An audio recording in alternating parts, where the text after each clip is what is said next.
Top 15 upcoming games 2013 to 2014.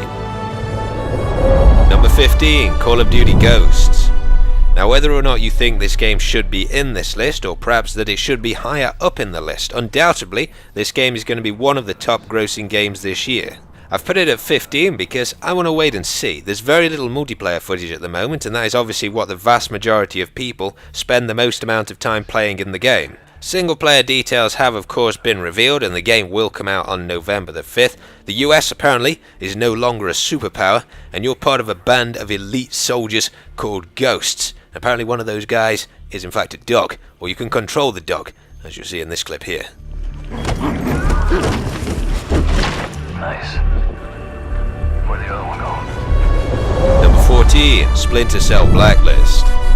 Sam Fisher reprises his role in this game, but unfortunately it seems he took a bullet in the neck and now sounds completely different. Comes out August the 23rd, and the big selling point of this game is killing in motion, which basically means instead of just going stealthily one kill to another, you can now wipe out a whole troop of guys, one after the other, by marking like you could in Splinter Cell Conviction. Another cool little feature you may not have heard of is that if you're on the Xbox, you can call in Connect voice distractions, which means you can shout and the guards in game will come over to where they heard the shout from instead of Sam Fisher's copyright whistle. As for the single player story, the Blacklist is a series of planned attacks on the USA, and instead of 3rd Echelon you've been upgraded to 4th Echelon, and you've got to stop these attacks. The multiplayer sees the return of the coveted Spy vs Merc mode, which compared to the NPC modes in Conviction etc. was incredibly good. Number 13, Dead Rising 3. As you can see, the fictional city of Los Perdidos has got something of a zombie problem, which you, Nick Ramos, are going to fix. Game comes out at some point in November this year and is an Xbox One exclusive. Some of the new things, which in this game but not in the previous, you can now craft on the run. The guy you're playing is a mechanic, so if you wanted to make yourself a broom saw and you find a broom and a saw, that's how you make one. You can just kneel down and get that job done. It is a completely open world city like Grand Theft Auto is, and you've got to escape it before a military strike on there. So the game gives you a lot more freedom on the next generation of consoles than the previous games did.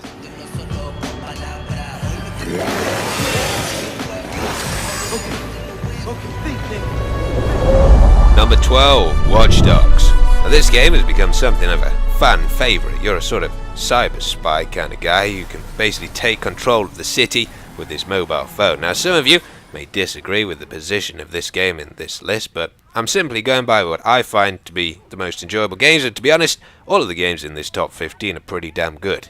Game comes out November the 19th and is billed as an action-adventure stealth video game set in an alternative reality Chicago, where there's a supercomputer and those in control are, suffice to say, abusing it. But that's how you get to take control of all these things in the city, because they're all linked together. So you can use your phone to check people's bank details that you can see. You can use it to malfunction equipment in the trailer. You sort of used it to hack traffic lights and cause a massive pileup before eliminating one of the targets. Get out! Get out! Stay low! Number 11, Assassin's Creed Black Flag. So once again, you're a member of the Kenway family, and one who perhaps enjoys a little more unconventional fun than the rest. He's a pirate.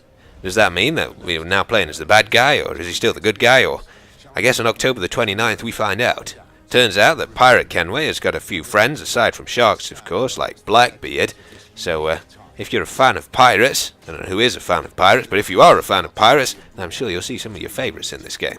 The game is supposedly broken down 60% on land gameplay and 40% ship gameplay. Now that means that you'll be sailing between 3 of the major ports in the game, which are Harrington, Kingston, and I think the last one's called Nassau.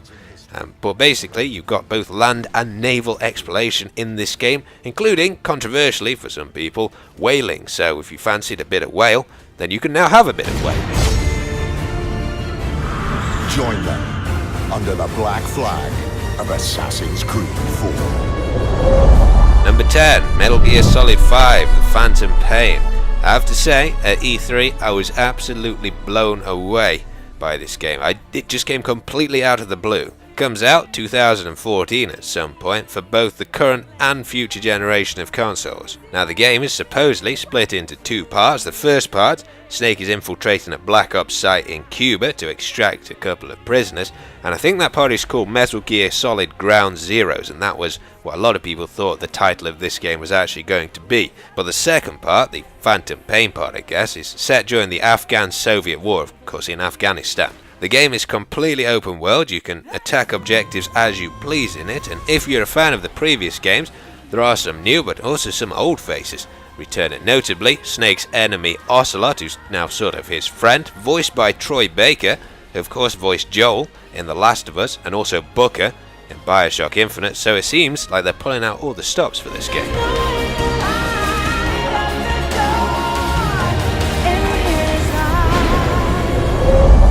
Number 9, DayZ Standalone. If you're unfamiliar with this game, it places you in an open world where you've got to survive the current zombie apocalypse with any other players that you find. The alpha of this game is coming out at some point in July and aims to improve on every aspect of the mod. The map's been extended 20% further to the north and the west, and there's new islands, including Utes, out in the sea. 90% of the buildings are now enterable, most of the towns have been rearranged, there's a new crafting system, a totally new UI, even the map comes in several different parts that you have to piece together. So there is, we've got military bases nearby. I mean, it's a 260 square kilometer map. Number 8, Arkham Origins. Game set 5 years before Arkham Asylum, which was probably one of my favourite games ever made.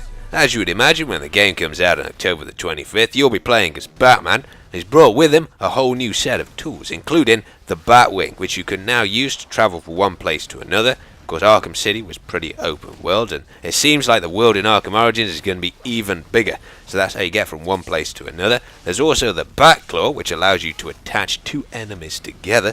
And as well as that, Batman now has some new detective skills, which lets him recreate crime scenes and solve puzzles by using that info. It's also worth noting that everybody's favourite voice actor, Troy Baker, is making a return in Arkham Origins as the Joker. He was, of course, in Arkham City, both Harvey Dent and Robin, and a whole host of other characters as well.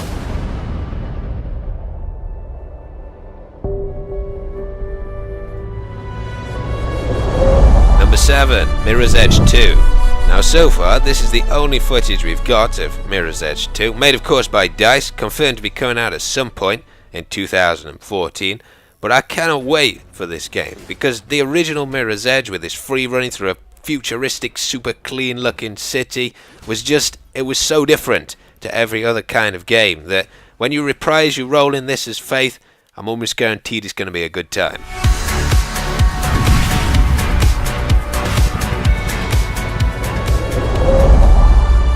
Number 6, The Division. This was probably the biggest shock for me, at least, at E3. Currently only coming out on the PlayStation 4 and the Xbox One, although they are considering a petition to get this on PC. It is an MMO third-person tactical shooter. The game is set in an immediately post-apocalyptic New York, where a disease has caused society to collapse.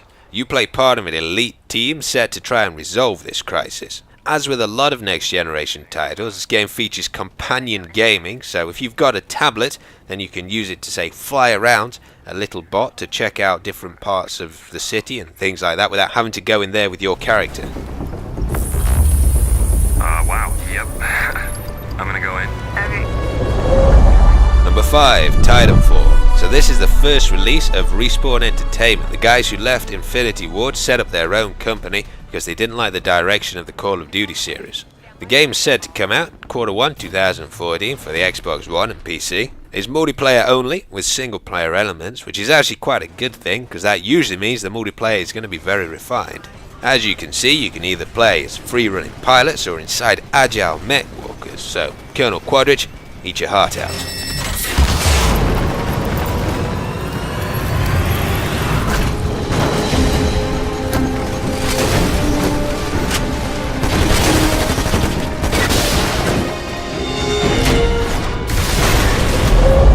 Number 4, Destiny. So this is the product of Bungie's new 10-year publishing deal with Activision. You play 700 years in the future. Humans have branched out during what was called the Golden Age to planets in the solar system. But then for some reason, there was a collapse of all of this, where all the colonies were destroyed and mankind was nearly wiped out, but was saved by a mysterious orb called the Traveler, which hovers above the last city on Earth. You play as either a hunter, a warlock, or a titan, whose job is to reinforce the city and find out what caused the collapse. So the game is dubbed to be an FPS with MMO elements in the sense that it has a matchmaking system which actually limits the number of players you see in the world, determined by what you're actually doing in the world. It's confirmed to be coming out at some point in 2014 on both the current and future generation of consoles.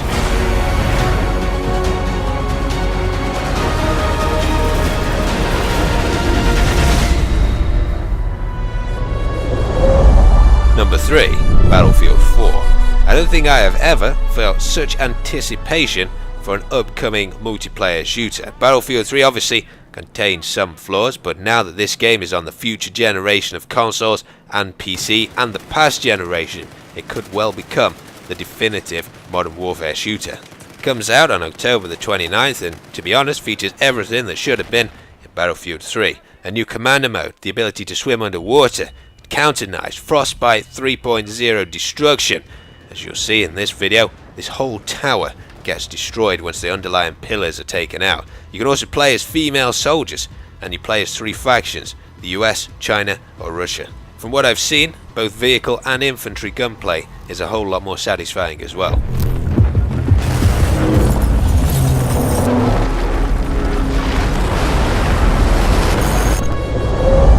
Number 2, GTA 5. Set in Los Santos, the world is now bigger than those of Red Dead Redemption, San Andreas and GTA 4 combined. Confirmed for release on the current generation of consoles on the 17th of September this year, it's not just a city anymore, there's beaches, mountains and a whole wilderness to explore. You play as either Michael, Trevor or Franklin, each of whom have their own abilities, and you can switch between them and work together at any point. If you want something different from the main story, you can of course indulge in all the extras: yoga, jet skiing, base jumping, golf, scuba. Jim, you can pretty much do what you would do in any city. If you get bored, which is unlikely, why not buy yourself some property?